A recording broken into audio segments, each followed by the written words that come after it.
Good afternoon, everyone. Thank you so much for being here. Welcome to this month's Financial Check-ins with Fame. I am Maria McDougall. I use she, her pronouns. I am a college access counselor at Fame. Really excited to be here presenting inflation busting tips for you today. We do these on a monthly basis around all things financial wellness related. With me today, I have Sarah Newcomb, who's our financial education program specialist. She's going to keep an eye on the chat and the Q&A. And this kind of a session, the most bang for your buck is going to be with the conversation from you all. We learn so much from you. You learn so much from each other. So we're going to present some tips, but please feel free to make use of that chat, share your own hacks, your own tips. Ask us questions. I'm going to stop periodically and just check in with Sarah to see if she has anything to add, being our financial education guru, as well as to check in with y'all and make sure that there are no questions that we can assist you with. So we're going to go ahead and get started. We're going to kind of paint the picture first, so setting the scene, and I think we're all living this now. We'll talk about some grocery strategies, some shopping for non-food essentials, which seems to be getting more and more expensive as we go. And then we're going to do a little sort of show and tell, apps, sites, hacks for success. And this is where I'm hoping we can have some real conversation in the chat. Okay. It is 2022. It is nearing the end of 2022, if you can believe that.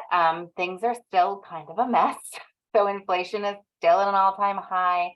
Believe it or not, there are still supply chain issues, although not as much as there seemed to be over the summer. Slower mail, although I think that is bouncing back a little bit, but I think as we lead up to the holidays, I know I've already started Christmas planning just in case there's issues there. We're still dealing with COVID, although much less than we were before, but things are just expensive. Every time I go to the grocery store, I look down and I say, what did I buy and how did I spend this much money, right? I think we're all feeling the pinch. And then when you consider things like heating our homes because we live in the state of Maine and all of those things that add up really quickly, we're all feeling a little bit pinched. So the goal of this session is to really sort of help you figure out how to make things feel a little bit easier on the budget for sure. So we'll start with grocery strategies. I think about what is it in Willy Wonka when he makes the whole meal that's in a pill, right? If only we could just take like a tiny pill that had all of our food that we needed, and then we didn't have to spend every other day at the grocery store like I do. And my partner and my stepson actually both work at a grocery store, so I feel like we literally are always at the grocery store. But there are ways to make it affordable and fun and less intimidating. So some of these, like I personally have used in the past, some of these have come from, other folks that I know. We did a session similar to this for Fame employees, and they had a lot of great tips. So this is kind of an amalgamation of a bunch of different tips and tricks. You're going to find something that works for you, but we wanted to put these out there as a way to get you thinking about how you might have some success. One of the best strategies is the meal and menu planning and basing that on sales, especially I'm guilty. I do as I say, not as I do, right? I don't always practice what I preach. I went to the grocery store blind the other day. What I mean is I did not bring a list. I did not bring a meal plan. And it was one of those just like, ooh, that looks good. And I'll take that. And, so we all do that, I think. So menu planning, we'll talk about utilizing what's in season, thinking about unit price and taking advantage of store rewards. I don't know about y'all, but in my house, it's sort of like, what's for dinner? Whatever you want. I don't know. What do you want? And this meme just makes me laugh. It's sort of, I find that answer vague and unconvincing. Pretty much the daily conversation of like, what are we eating? Who's going to cook it? What is happening? So if you have somehow mastered the art of this not being a problem in your house, put that in the chat because I would love to know. I think menu planning can help with some of that, but I know that's probably and then we're planning meals ahead, right? Like what's for breakfast tomorrow? Like what's for lunch tomorrow? We had the same conversation in my house this morning. So here's some things to think about in terms of menu planning. So figuring out what you have, and then checking the store circulars for what's on sale. Do I have I did. Okay. So I did this a little bit more. This is the long form version of this, but I like it visually kind of spread out, right? So go to the pantry, go to the cupboards, figure out what you have. What are your basics? Like we always have pasta, we always have, rice. Um, the basic beginnings of meals. And then what do you have that's about to expire? Probably everything in your veggie drawer. Guilty. In the crisper, we just sort of quietly close and pretend like we're gonna eat the salad mix that's in there before it goes brown. But really utilize that. Okay, so what do we already have? What's about to expire, and build the meals around what's about to expire. And then shop to fill in the gaps, but pay attention to the store ads, the store apps in particular. And then if you can, buy bulk or stretch ingredients, so things that are going to last you throughout.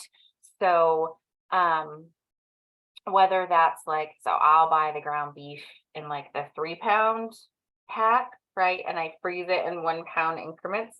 And here's a pro tip: put it in the bag and roll it flat, and then stack it, because then it thaws out faster, and you can stack it up in your freezer. So instead of having to thaw out the whole lump, that was a Rachel Ray tip that I learned. And then plan your menu. So figure out, okay, these are the things we need to use. We've shopped for what we need. Include a leftovers night, because you can make things stretch. I think Sarah's going to share with you in a second sort of an example of how you might do that. And then if you have kids, make them plan a meal. Okay, every Sunday, you're up. You want to ask me what's for dinner every day, you get to pick one. And then helping them, having them help prepare that, I think also builds healthy strategies around food, and healthy habits rather around food and eating for kids. So I really think it's important to include them. Sarah, your menu hacks, go for it.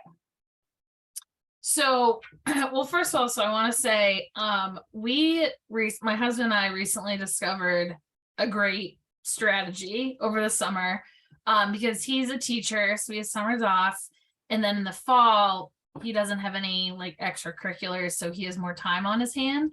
I obviously work a 9 to 5, but I don't have an outside job. And I was originally doing all the grocery shopping and cooking, and he was doing all the dishes. And we just found that like either like I would get tired, or we'd get out of sync, or whatever. And he is definitely someone who is better about not spending so much money at the grocery store. So from the last day of school until about mid-November, when he starts doing indoor track, the plan that we came up with is he will do all of the grocery shopping, cooking, and dishes. And then someone has 2 devices. Oh no, I don't think I have anything. It shouldn't be me, but in terms of feedback, is that any better? Feedback wise? Sorry. Yeah, I don't hear any feedback either. Okay. So, and then that allows me time to like do my job, exercise. If I want to go pursue something like, say, drive DoorDash to make a little extra money, I have that free time, or just to chill. And then from mid-November until school ends, when he goes from coaching indoor track and then the spring outdoor track, I will do all of the cooking and the dishes.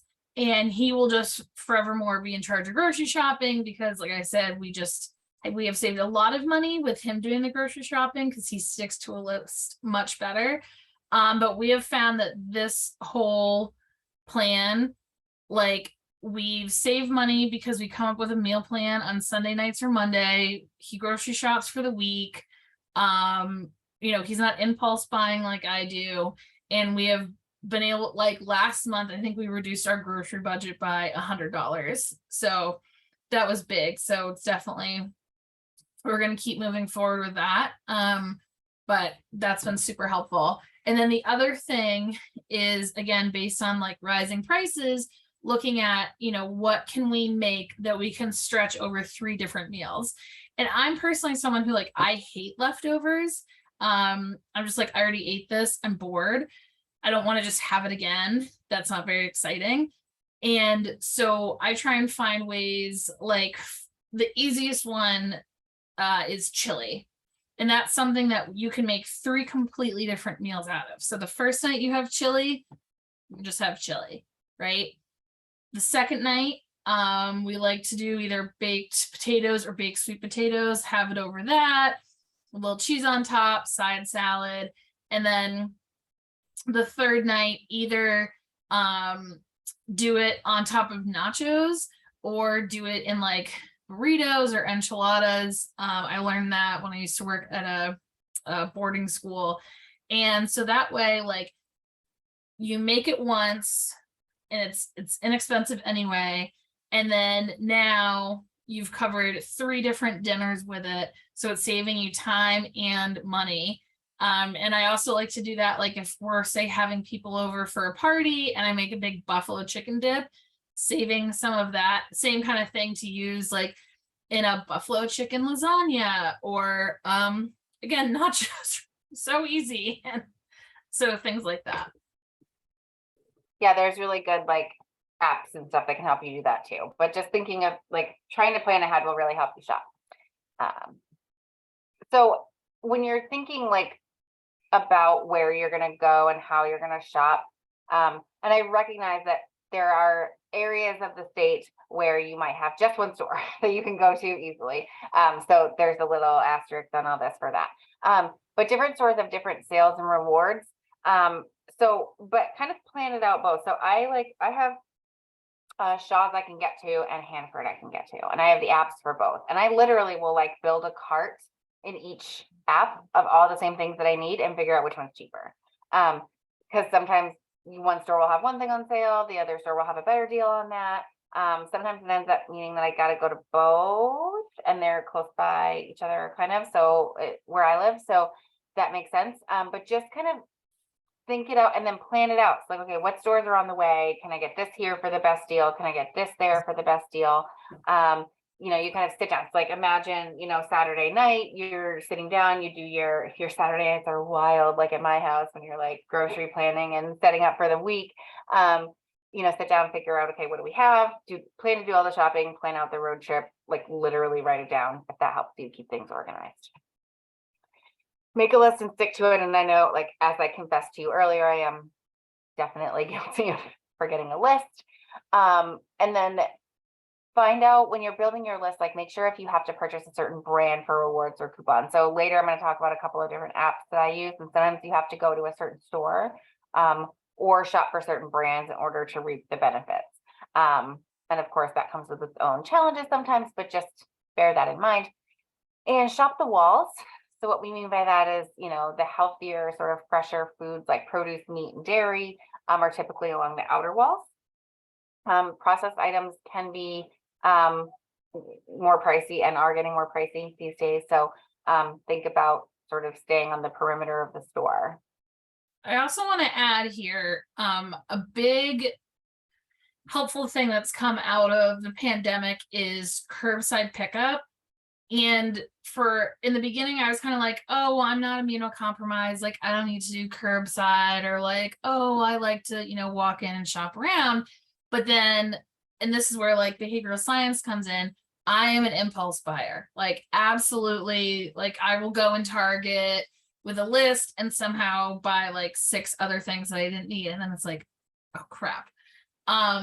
So I have found that whether it's the grocery store, Target, Walmart, any of these places where I can, like through the app or online, order everything, like put together my list and set it as curbside pickup.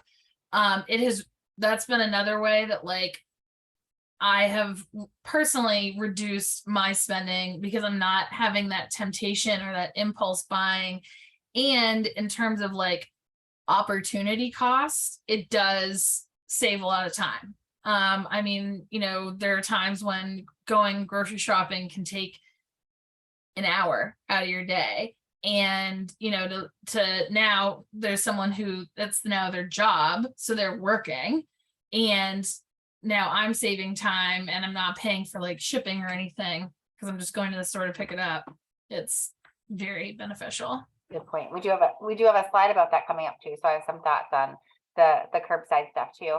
But that's definitely the value add of like saving time for sure. Like I mentioned grocery road trip, and what I mean by that in general, especially, is like if you can do multiple pickups along your route, then you're not actually stopping and going into multiple stores, and that's like the most efficient, and especially when you consider the price of gas, a really efficient way to do it. Just to this is the thing that like today I learned, right?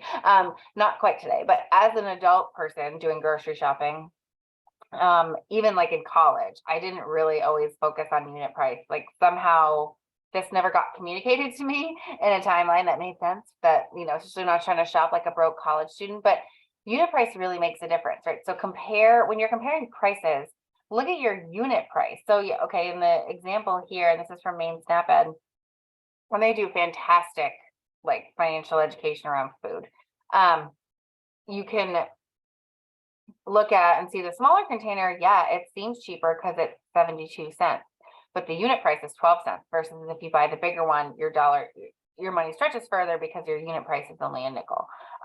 So just kind of when you're, you know, keeping track of your budget and your grocery list, think about unit price, and especially like unit prices in relationship to sale prices, because sometimes you're actually not getting the best deal anyway, even if you buy a thing that's on sale. So be a super sleuth on those unit prices.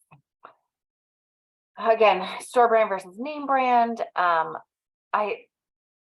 friend slash former colleague did like a blind taste test with her family, which is why that example came up there, to see if like they could tell the difference. And there are slight differences in some things, but for the most part, a lot of it is like basically identical. I actually like the Hannaford brand frozen waffles better than Eggo's. I'm just hand to God putting it out there. And then some stores offer rewards for purchasing their brand. So you get more like Hannaford rewards if you purchase Hannaford brand products, right? So consider that. I know that there are some things that are like absolutely like got to have the brand loyal. And then consider buying in bulk. So BJ's or Sam's if you have that near you, and then stock up and save. So if it's on sale now, buy one for now and one for later if you have the ability to store that. I realize not everyone has the ability to store lots of things. But like there are things in my house staples that like we have to have, like we can never run out of mayonnaise in my house. So like when the Hellmann's is on sale, I stock up, right? So just keep those things in mind. And then that becomes your pantry basics, right? Like pasta. I know Shaw's always does like a 88 cents, you know, dry pasta all the time. So it's like buy a bunch at once and then that becomes a pantry staple. For non-food essentials, I don't see anything popping up in terms of chat or Q&A. But please feel free to share your hacks, your tips, your horror stories, all of the things that have worked for you or haven't worked for you, or you would like a tip for. But we'll just keep moving along to the non-food stuff. And I feel like this, you know, it used to be, I feel like there was a period of time where it was like groceries, food and things were less expensive than your, you know, toiletries and essentials. And now it's like, it's kind of flipped, or it's keeping right up. Like it's just, everything just seems to be raising in costs. And of course, after the pandemic, so this is a picture from, you know, when in the dark times, when people were toilet paper hoarding and those kinds of things. But consider, you know, toilet paper, toothpaste, diapers, baby needs, you know, cleaning supplies, clothing and shoes. We'll go over some hacks for that. I'm a big believer in, you know, not getting them at the grocery store unless you have a coupon or deal. So like at Hannaford or Shaw's, sometimes I'll have a coupon, but if not, I'll order like from Target, or I'll get like a Walmart delivery for the toiletries and stuff, because generally they're less expensive. Pharmacy like Walgreens has amazing deals on like toothpaste, toilet paper, baby stuff. I just had a baby, she's 6 months old. Sorry if you can hear her in the background being a little bit fussy. But baby stuff, especially, all of those things, though, check like the pharmacy flyers and apps, because sometimes they have a better deal. Buying refills or value sizes. So I'm a big fan of the Mrs. Meyer's hand soap. And I love all the different scents, and there's one scent in particular that I really like. So I literally buy the refill thing, and I refill the bottle dispensers, and that will take me like through three of the like standard size bottles. And then I'm not buying a new one every time, unless I really want to change the scent, but you know, I'm making sacrifices to save money. So I do the same thing for like cleaning products. I buy the bigger, larger refills, and it just stretches things that much further. And of course, using apps and web tools, which we're going to get to. For clothing, consider thrifting. So thrift stores, hand-me-ups, I like to call them, rather than hand-me-downs, but certainly recycling clothes. Big fan of ThreadUp and just thrifting in general. I think it's more environmentally conscious for one.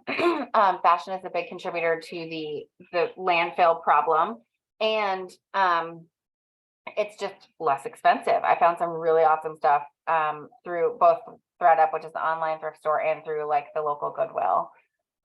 Sarah, anything to add to any of this? Not for the non-food essentials. No, I love ThreadUp. Yeah, we're big fans of that. And we're gonna have a little visitor. Sorry. She had 4 shots today, so we teach financial literacy young in this house. So we're just gonna roll with it. Nobody's made any complaints yet. So we're gonna talk about stuff we buy for you. So here's, Sarah jumped ahead, but it fits where she talked about it too. Curbside. So I also am an impulse shopper.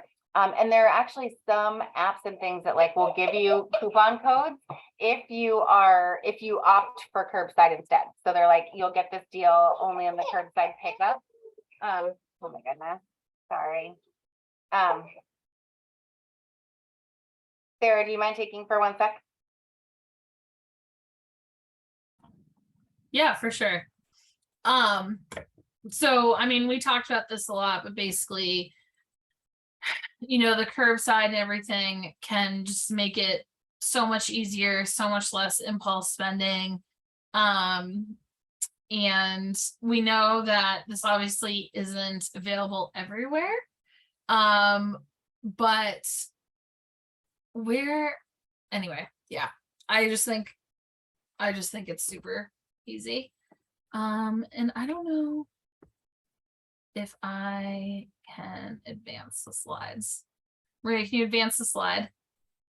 I'm back. Sorry. Working mom 101. Okay. So another piece thank you for pitch hitting for me for a moment, Sarah. Another thing to consider is online versus in store. I think definitely during the pandemic, we all got more used to like, let's not go anywhere or do anything, have everything shipped to my house. Again, similar to curbside, a lot of stores offer, deals on, must purchase online, or special discounts. Sometimes you can find more products in the online world of the store than you can in the actual store.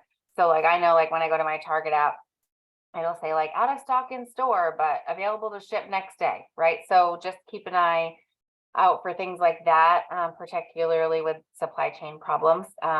And we did just get a new Target closer to my house. So the new Auburn Target is nearer to me than the other one. So I may actually go back to shopping in person sometimes.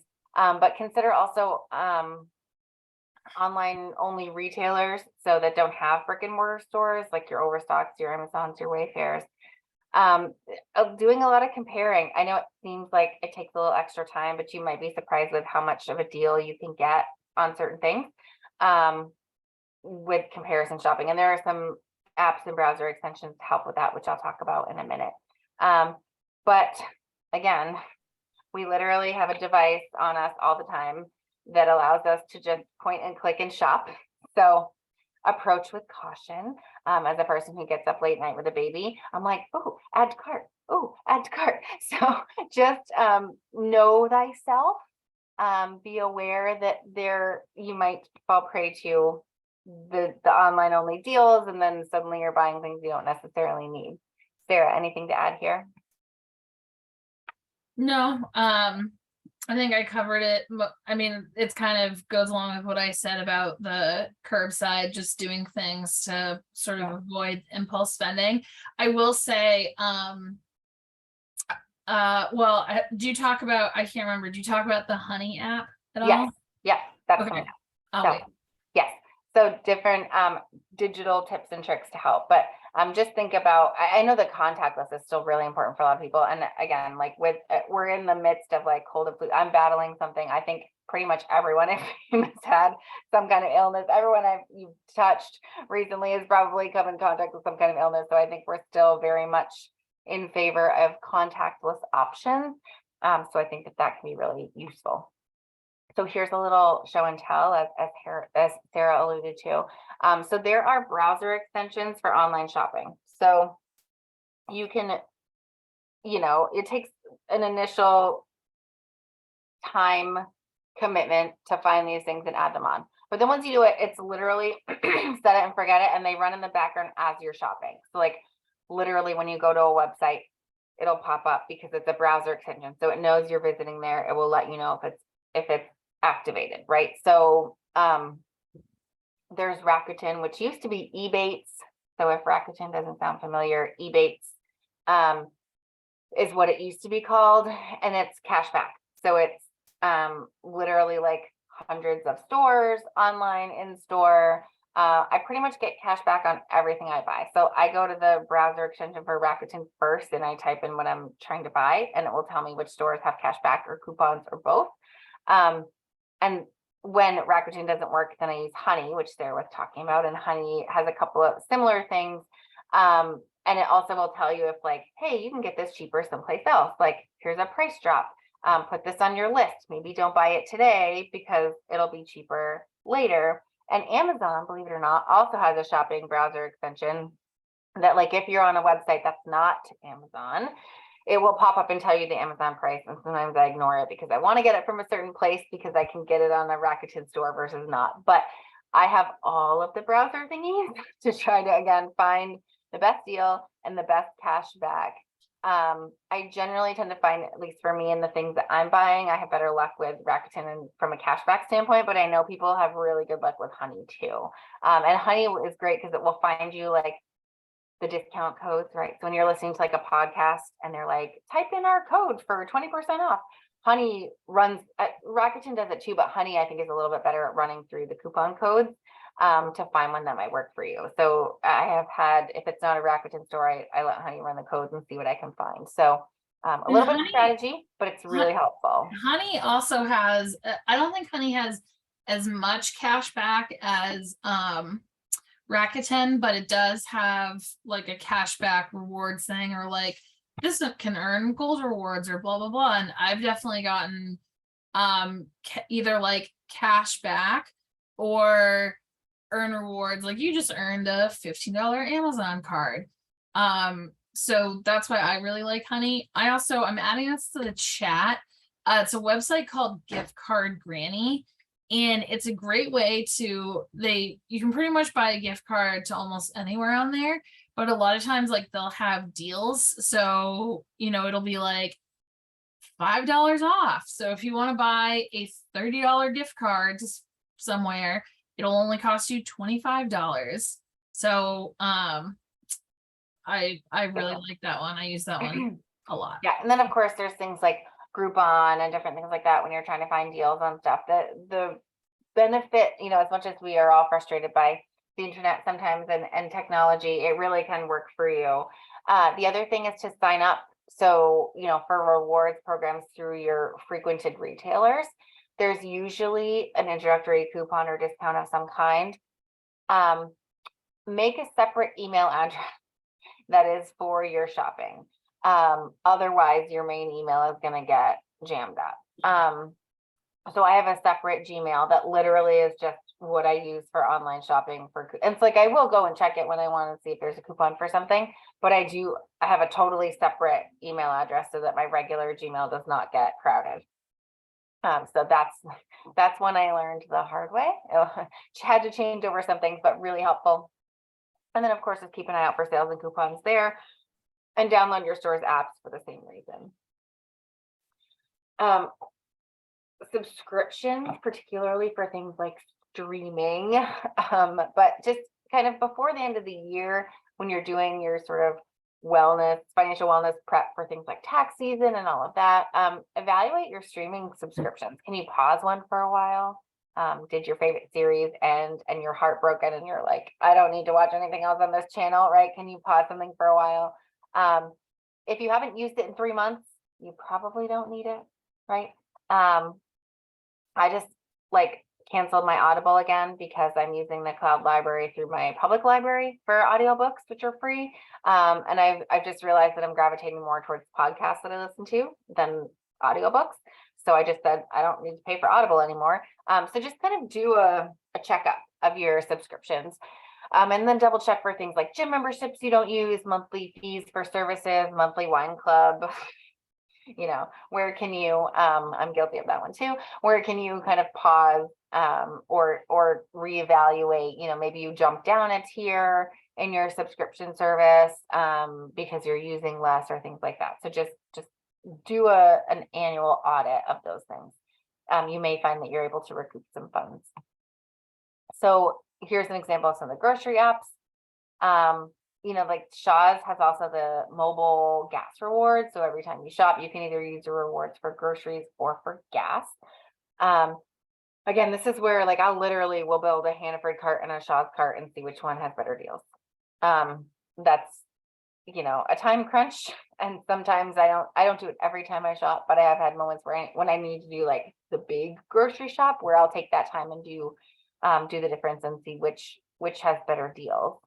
And then of course your things like Walgreens, Target. I refuse to pay full price for anything like toilet paper or toothpaste or paper towels. Like, give me all the coupons. I will make a journey in my vehicle to like pick things up, and take advantage of deals wherever I can find them. Again, I know this is limited by area, that sometimes you don't have a choice but to shop wherever you are, but see what they have for deals. Get the like paper flyer if that's what they have, and buy what's on sale. But taking the little extra time can really save a lot of change. And then I'm also, as you've heard us talk about some of these, big into like rewards and cashback. Like, please pay me to continue shopping. Like, please support and enable my habit. Right?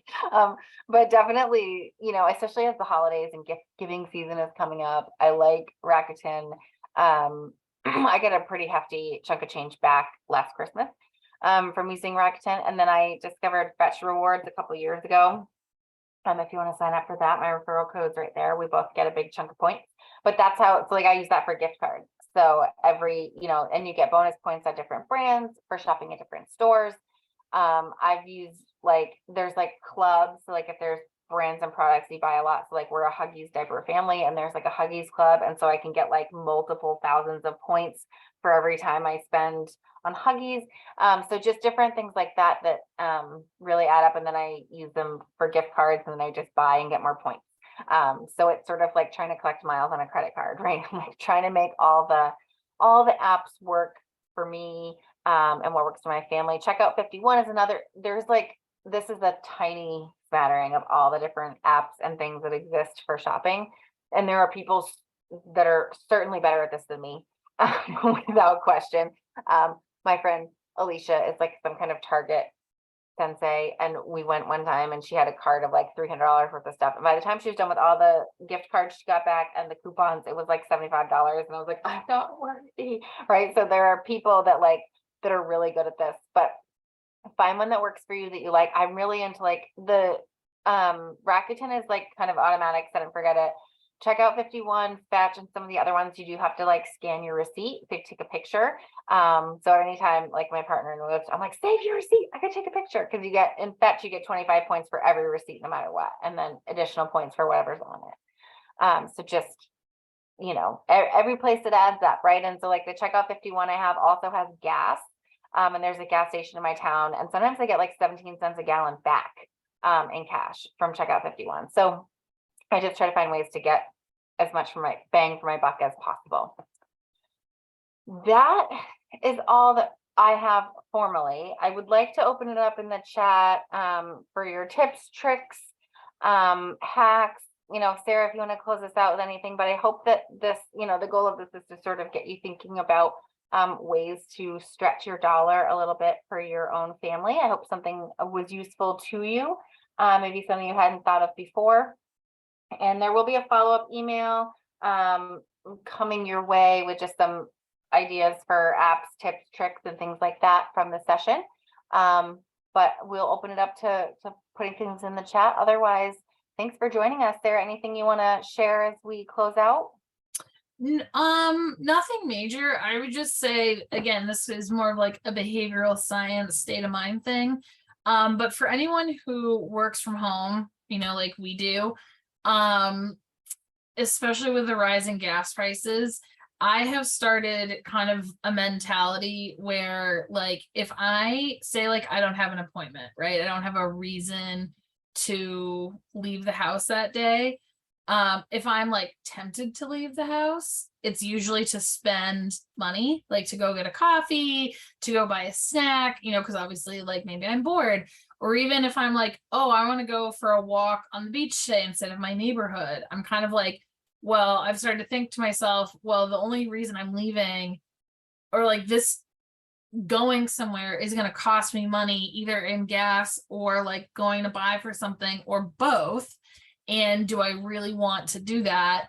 And then thinking instead, like, okay, yes, maybe I'm bored, so I'm just going to get outside and go for a walk. I'm going to play with my dog in the yard, or like, I'm going to make myself a coffee, or I'm going to crack open a seltzer water and add like lemon or lime to it, like something to change whatever's going on that doesn't involve spending money, because it is shocking these days, just with inflation and the cost of gas, like how even just a 20-minute trip to go get like a snack or a coffee or lunch can really add up. And so that's kind of been my biggest mindset lately, that and trying to do all my errands in one day.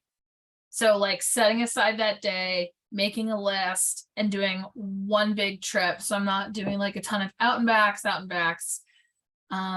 That's huge. That's our, we have a baby who likes to sleep in the car. So I'm like, I'll just drive to Dunkies. And then I'm like, I spent $30 on coffee this week. What am I doing? So like, I'm like, let's drive to the park instead.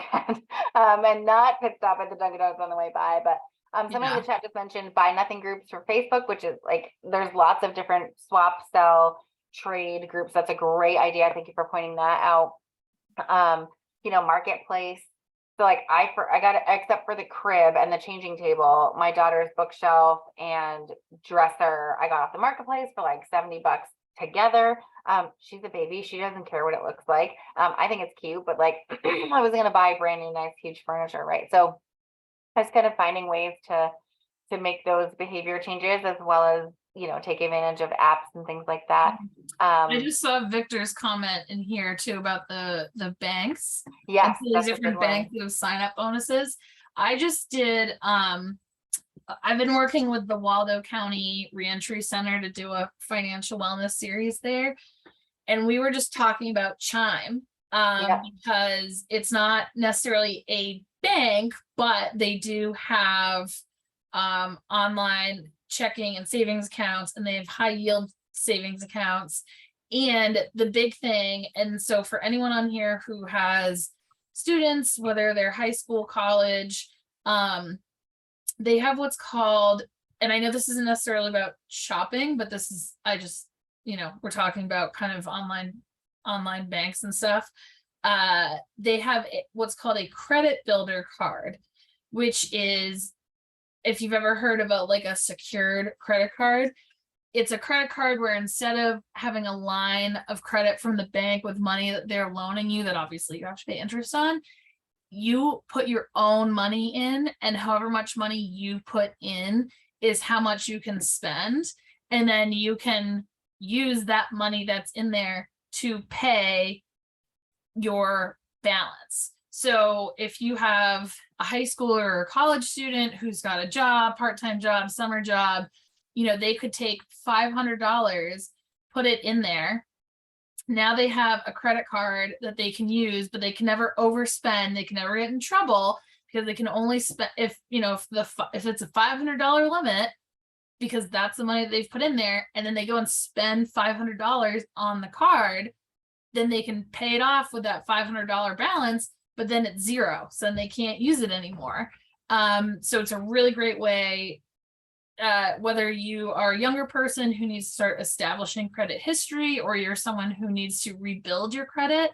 And again, they also offer a lot of great options. And then I like the point too about, certain credit cards.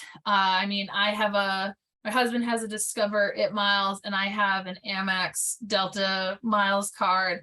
And I definitely look at like where are the places that I can go that we're already going to, whether it's groceries, gas, or restaurants. They have a lot of like 2 times the miles restaurants on there that I'm like, oh, okay, we were gonna go here anyway, or we were gonna go out to dinner, we're buying groceries, we got to get gas, use that. And then as soon as the charge comes through on the card, pay it off.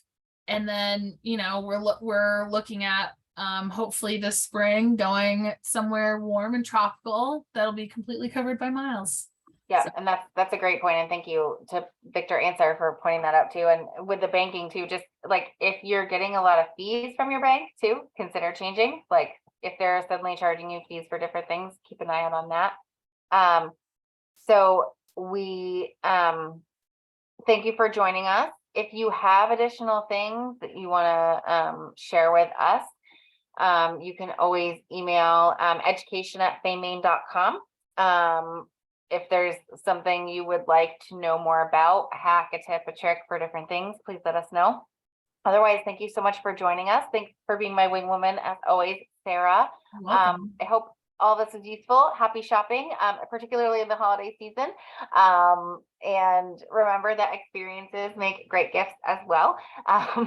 And enjoy your weekend. Happy Friday, everyone. Take care. Happy Friday.